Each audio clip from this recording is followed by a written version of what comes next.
Miss Estrella, it is understood you have killed Mr. Ramirez in self-defense. You have killed this man who has abused you physically and psychologically for 15 years. The man has raped his own 6-year-old daughter, and it's been established you are a victim of domestic violence. However, the judge has decided as final verdict to give you 30 years in prison for having killed Mr. Ramirez. That is not fair.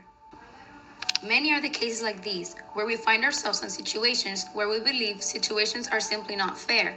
I mean, this was me on a regular day at the spa, and boom, now I'm supposed to go to prison because I'm a murderer. So it all comes down if we really know what is something fair. Justice is the virtue that perfects the will.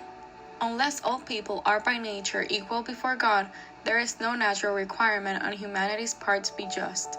Justice regulates the voluntary actions whereby one person is brought into contact with another. Justice is divided into distributive, commutative, and legal justice. Justice is the second of the cardinal virtues. The virtues are powers rooted in the presence of God, in grace that enables us to establish and nurture healthy and life-giving relationships with God, our neighbor, the world, and the self. Justice, giving others what they deserve, takes practice. It also takes prudence, the first of the cardinal virtues. Justice flows directly out of prudence. Prudence tells us the right thing to do in particular circumstances. Prudence gives us the truth. God shows us the way, and we act. Justice is, on the other hand, is doing the right thing. The Latin word justus is based on a noun, jus, which means that which is binding or obligatory. The law of Moses was binding upon all Jews. However, following God's law revealed through Moses was not meant to be a mindless act. Jews have always felt the law is a living which requires human discernment. Traditionally, justice is often broken into 3 broad categories, as mentioned before, all of which address how we deal with each other, based on our understanding of what God calls us to do.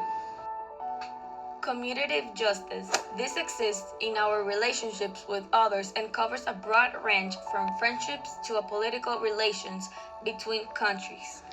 Distributive justice. This deals with how society treats individuals, especially the most weak, and covers areas like fair wages and the distribution of resources.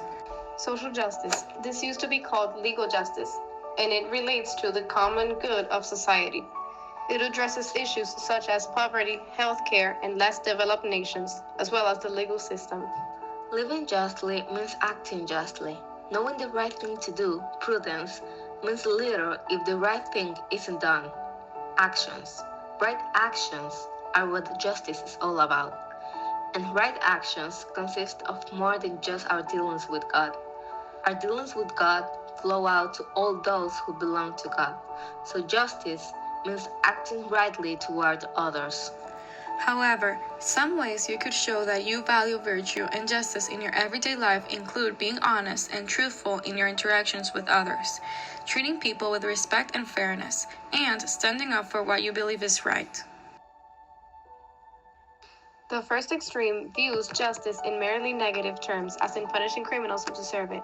We cheer when Dirty Harry deals out judgment to scuzzy criminals with barrel of his Smith & Wesson 44 Magnum, the most powerful handgun in the world. But while Christ, coming to judge the earth with lightning in his eyes, is one aspect of justice, it would be a mistake to think of justice only as dealing out punishment. Justice is a virtue that is first and foremost a positive thing. In our relationship with God, we render him his due in the form of love, service, and gratitude as our Creator. Living justly towards God is to render him these things perfectly. In Scripture, we are told to do justly and walk humbly with God. Justice isn't just negative, a matter of dealing out judgment, but also a positive thing, in that we render whatever is owed to God and others. Thank you for watching, and before leaving, we will leave you these reflections. Leave your thoughts in the comments.